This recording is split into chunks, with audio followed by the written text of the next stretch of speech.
حضور be be Fatima الزہرا سلام اللہ علیہ کی شان میں جو یہ گستاخی آصف جلالی نے کی ہے، اس سلسلے میں کئی علماء کرام کے بیانات آ رہے ہیں، آپ اس پہ کیا کہنا چاہیں گے؟ اعوذ باللہ من الشیطان الرجیم، بسم اللہ الرحمن الرحیم، نحمدہ و نصلی علی رسولہ الکریم۔ بہت اچھا سوال آپ نے کرا۔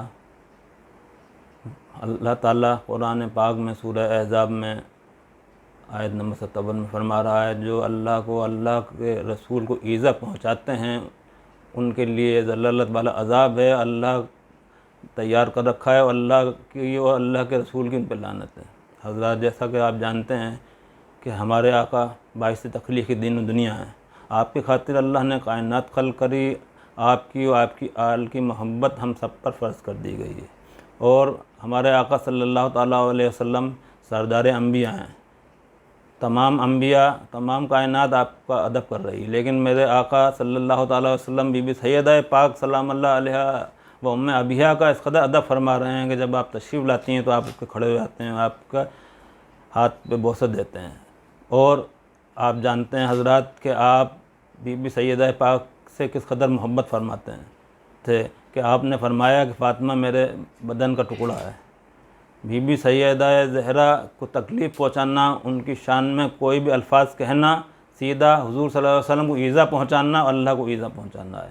یہ وہ ذات ہے جن کا نام نامی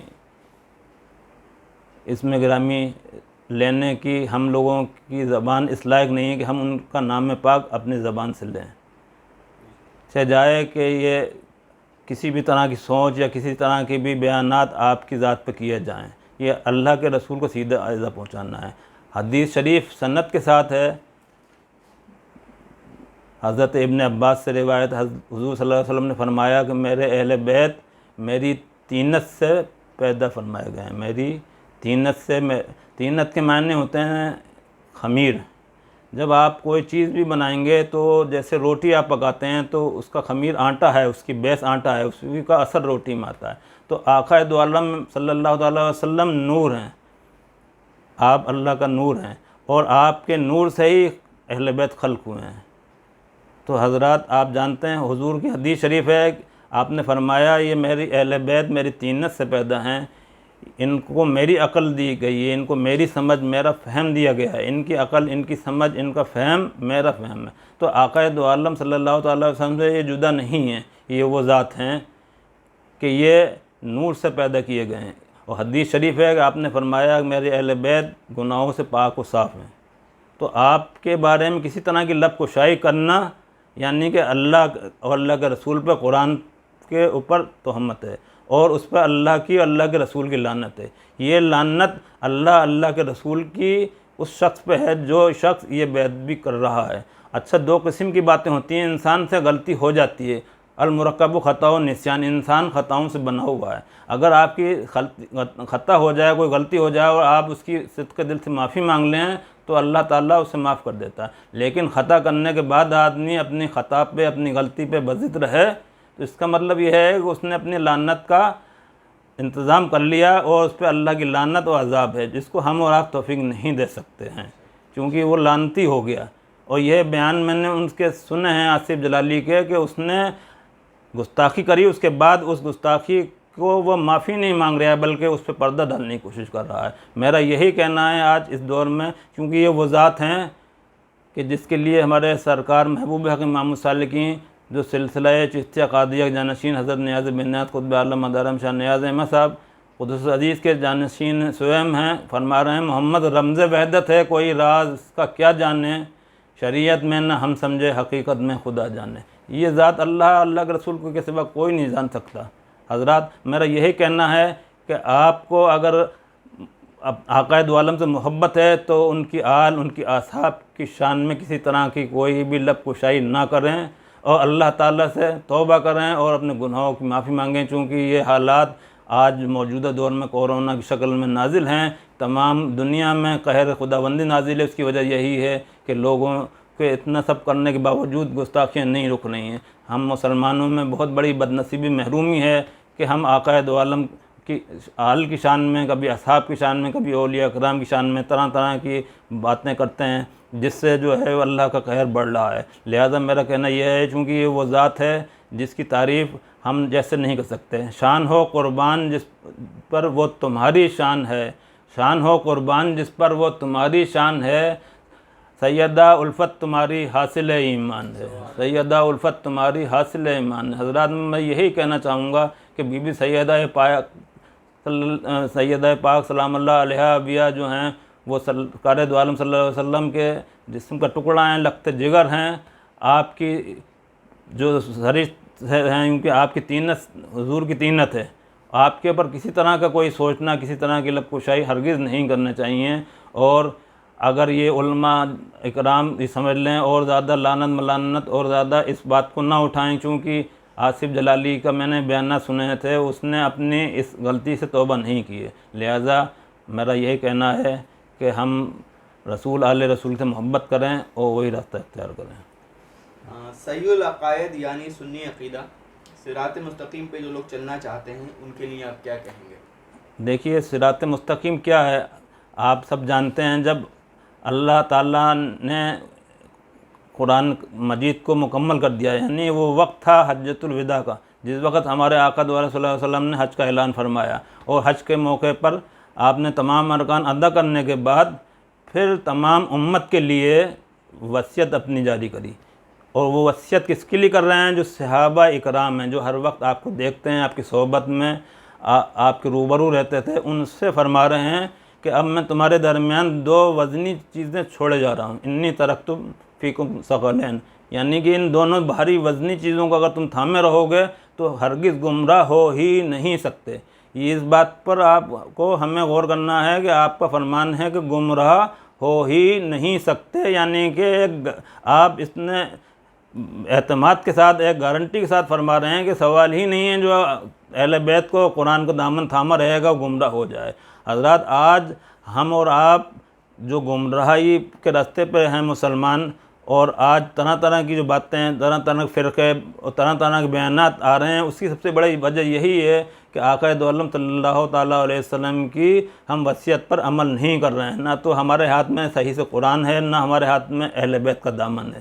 اہل بیت کا دامن اور قرآن دونوں کو آپ نے تھام لیا تو میرا یہ ایمان ہے کہ وہ انسان گمراہ نہیں ہو سکتا جو اہل بیت کا اور قرآن مجید کا دامن تھاما ہوا ہے۔ اب ہمیں یہی بات دیکھنا ہے کہ اہل بیت اور قرآن کا دامن ہمیں کہاں سے حاصل ہوگا، کیونکہ حضور صلی اللہ علیہ وسلم نے جب تمام وصیت فرما دی، اس کے بعد خم غدیر کے مقام پر آپ نے ممبر بنوایا، اور ممبر بنوا کر آپ نے حضور مولا کل مومنین مولا علی شیر خدا علیہ الصلوۃ والتسلیم کو تھاما اور ہاتھ اٹھا کے فرمایا کہ من کنت مولا فہذا علی مولا۔ دیکھ لو کہ اب جس کا میں مولا، کنت مولا یعنی کہ جب مولا تھا، کب سے؟ جب سے کائنات بنی اور جب تک کائنات رہے گی حضور صلی اللہ علیہ وسلم مولا ہیں۔ حضور نے فرمایا جو مجھے مولا مانتا ہے وہ علی کو مولا مانے گا، یعنی کہ یہ وہ نہیں ہے کہ آپ کہتے ہیں دوست یار، بلکہ مولا کا مطلب مالک ہے، اس کا رہبر اور سربراہ ہے۔ تمام امت کے مالک و مولا اور رہبر کون ہیں؟ ہم آقا دو عالم۔ آپ نے فرمایا میں جس کا مولا، اگر آپ اس پہ ایمان رکھتے ہیں کہ آپ حضور کو مولا مانتے ہیں تو آپ کو چاہیے کہ آپ حضور کے فرمان پہ چلیں کہ آپ حضور کے بعد مولا کائنات کو مولا مانیں۔ تو حضور نے صاف فرما دیا کہ یہ میں جس کا مولا علی اس کے مولا ہے۔ آپ نے دکھا دیا یہ علی اہل بیت، چونکہ علی امام اول ہیں، یہ اہل بیت کے امام ہیں تمام پنجتن پاک کے، ان سے سلسلہ ولایت، سلسلہ امامت جاری ہوگا، انہی سے رشد و ہدایت کا سلسلہ جاری ہوگا، چونکہ نبوت ختم ہو گئی ہے، ولایت جاری ہو رہی ہے۔ لہٰذا اب علی کا راستہ، اہل بیت کا راستہ ہمیں دیکھنا ہے، ہمیں ان کا دامن تھامنا ہے۔ ان کا دامن ہمارے ہاتھ میں آ جائے گا، قرآن بھی ہاتھ میں آ جائے گا، کیونکہ آپ نے فرمایا کہ علی اور قرآن دونوں ایک دوسرے سے جڑے ہوئے ہیں، اہل بیت میری اور قرآن دونوں جڑے ہوئے ہیں، اور روز محشر میں حوض کوثر پہ میرے ساتھ دونوں ایک ساتھ آئیں گے، لہٰذا یہ دونوں جدے نہیں ہوں گے۔ اگر آپ ان دونوں کا دامن تھام لیں گے تو میرا یہ مختصر بتانا ہے کہ آپ صحیح عقیدہ سنی العقیدہ جو صحابہ اکرام رسول اللہ صلی اللہ علیہ وسلم کا عقیدہ تھا، جو بزرگان اعظام اور جو فقہ کے ائمہ اعظام ہیں ان تمام حضرات کا یہی عقیدہ تھا، اور وہ صراط مستقیم پہ سنی العقیدہ تھے۔ اور میرا بھی یہ کہنا ہے کہ آپ اور ہم یہی راستہ اپنائیں تو انشاءاللہ تعالیٰ آپ صحیح عقیدے پائیں گے۔ یہ جو راستہ آپ نے بیان کیا ہے یہ کن لوگوں سے حاصل ہو سکتا ہے؟ بس یہ بہت اچھی بات کری. بس میں اپنی بات کو یہاں پہ مکمل کرنا چاہوں گا کہ جیسا کہ ابھی بتایا میں نے، حدیث پاک سند کے ساتھ ہے، تمام روایتوں کے ساتھ ہے بہت، کہ حضور نے جو فرمایا میرے اہل بیت کا اور قرآن کا دامن. اب یہی چیز بہت ضروری ہے آج کے دور میں، جو آج یہ انتشار کا دور چل رہا ہے، کہ دونوں چیزیں کہاں ملیں گے. لوگ کہتے ہیں ہم نے قرآن تھام لیا، ہم علمی کتابی ہیں. کتاب کا اگر خالی ہوتا تو آپ کو یہ بتا دوں، اللہ تعالیٰ کو ہمارے آقا دو عالم کو نہیں بھیجتے، قرآن ان پہ نہیں اتارتے. اللہ قرآن کو پہاڑوں میں نازل کر دیتا، کہیں کر دیتا. اگر ڈائریکٹ قرآن سے اگر اللہ کو رشد و ہدایت فرمانا منظور ہوتی تو یہ پتہ چلا کہ قرآن کتاب خالی نہیں ہے جب تک کتاب کے ساتھ کتاب والا نہ ہو.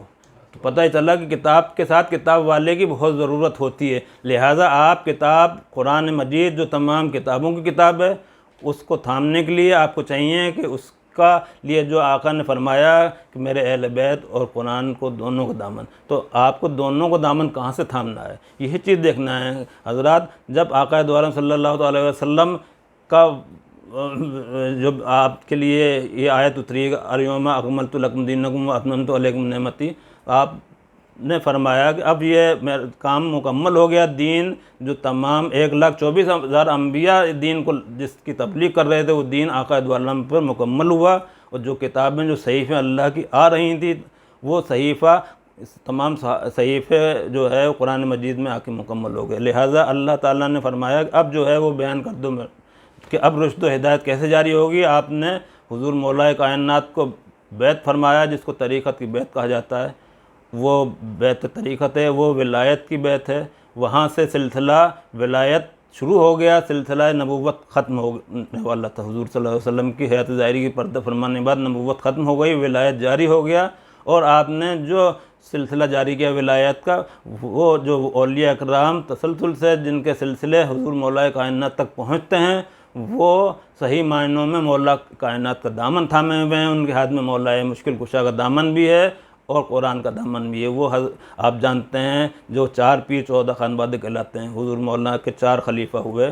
ان سے تمام سلاسل جو آج سب سے اہم سلاسل ہندوستان میں پائے جاتے ہیں، سلسلہ چشتیہ، جس کے جو ہے ہندوستان کے اندر سلسلہ لانے والے سلطان الدین خواجہ معین الدین حسن چشتی سنجری اجمیری رضی اللہ عنہ، اور سلسلہ قادریہ حضور قطب ربانی غوث سمدانی عبدالقادر جیلانی حسنی حسینی رضی اللہ عنہ. یہ سلسلہ چشتیہ قادریہ جو اہم سلسلے بر صغیر میں ہیں، یہی ہیں، یہی دامن ہیں. اب ہمیں یہی تلاش کرنا ہے کہ دونوں سلسلے کا دامن ہم کیسے تھامیں، جہاں سے یہ سلسلے دونوں ملیں، جو سلسلہ ہمیں مولا کائنات کے دامن تک لے جائے اور رسول خدا صلی اللہ علیہ وسلم دامن تک پہنچائے، اللہ تک پہنچائے. وہی سلسلہ صحیح معنوں میں قرآن و اہل بیت کا ہے. حضرات میں یہ کہنا چاہتا ہوں کہ الحمدللہ میں جس سلسلے سے وابستہ ہوں اور جس دہلیز پہ اپنا جبیں سائی کرتا ہوں، سلسلہ خانقاہ عالیہ نیازیہ سلسلہ ہے، جس میں سلسلہ چشتیہ، سلسلہ قادریہ، سلسلہ سہروردیہ، نقشبندیہ قدیمیہ، تمام سلاسل